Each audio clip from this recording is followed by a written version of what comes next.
উপদেষ্টা পদ নিয়ে ওঠা সমালোচনার জবাব দিলেন মোস্তফা সরোয়ার ফারুক। আওয়ামী ফেসিবাদের বিরুদ্ধে অবস্থানের পুরস্কার হিসেবে উপদেষ্টার পদ গ্রহণ করেননি বলে জানিয়েছেন সংস্কৃতি বিষয়ক উপদেষ্টা মোস্তফা সরোয়ার ফারুক। গত সোমবার 11 নভেম্বর সচিবালয়ে প্রথম পরিদর্শনে এসে সাংবাদিকদের প্রশ্নের জবাবে তিনি বলেন, আমি বিশ্বাস করি আমাদের দলটি দারুণ। আমরা মিটিং করব, সেখানে আমরা চিন্তা ভাবনা করব আমরা কি করতে পারি। আমরা চলে যাওয়ার পরে আমাদের বলতে পারা উচিত যে আমরা দৃশ্যমান কিছু করেছি। বাংলাদেশের অন্তর্বর্তীকালীন সরকারের উপদেষ্টা হিসেবে রবিবার 10 নভেম্বর চলচ্চিত্র পরিচালক মোস্তফা সরোয়ার ফারুকী সহ আরও 3 জন শপথ নিয়েছেন। এদের মধ্যে শেখ বশিরউদ্দিন ও মোস্তফা সরোয়ার ফারুকী অন্তর্ভুক্তি নিয়ে বিভিন্ন মহল থেকে সমালোচনা ও প্রতিবাদ করা হয়েছে। ছাত্র আন্দোলনের নেতাদের সমালোচনার বিষয়ে জানতে চাইলে তিনি বলেন, আমার অবস্থান আমি কি করব আমি করেছি গত 15 বছরে আমার ফেসবুকে অ্যাক্টিভিটি দেখলে বুঝতে পারবেন।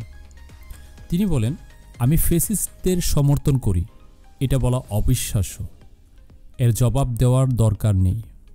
আমার লেখাটা পড়ুন।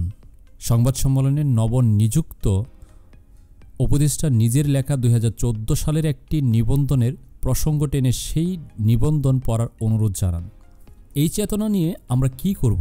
2014 সালের যেদিন শাহবাগের ফেসিবাদ শুরু হয়েছিল সেদিন লিখেছিলাম, বলেন ফারুকী। এদিকে বাংলাদেশ অন্তর্বর্তীকালীন সরকারের উপদেষ্টা পরিষদের নতুন নিয়োগ নিয়ে ক্ষোভ প্রকাশ করেছেন বৈষম্য বিরোধী ছাত্র আন্দোলন। এদের মধ্যে শেখ বশিরউদ্দিন ও মোস্তফা সরোয়ার ফারুকী অন্তর্ভুক্তি নিয়ে বিভিন্ন মহল থেকে সমালোচনা ও প্রতিবাদ করা হচ্ছে।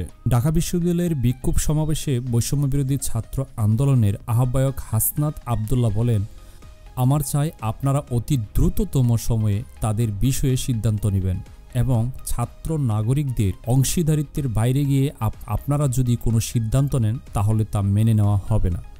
ফেসবুকে ভেরিফাইড অ্যাকাউন্ট থেকে দেওয়া একটি পোস্টে এই কর্মসূচি ঘোষণা করেন বৈষম্য বিরোধী ছাত্র আন্দোলনের আহ্বায়ক হাসনাত আবদুল্লাহ। এদিকে অন্তর্বর্তীকালীন সরকার আওয়ামী সুবিধাভোগীদের উপদেষ্টা হিসেবে নিয়োগ ও ফেসিবাদীদের দোসরদের পুনর্বাসনের প্রতিবাদে ঢাকা জাতীয় প্রেস ক্লাবের সামনে বিক্ষোভ সভা করেছে ফেসিবাদ বিরোধী বিপ্লবী ছাত্র জনতা নামের একটি সংগঠন।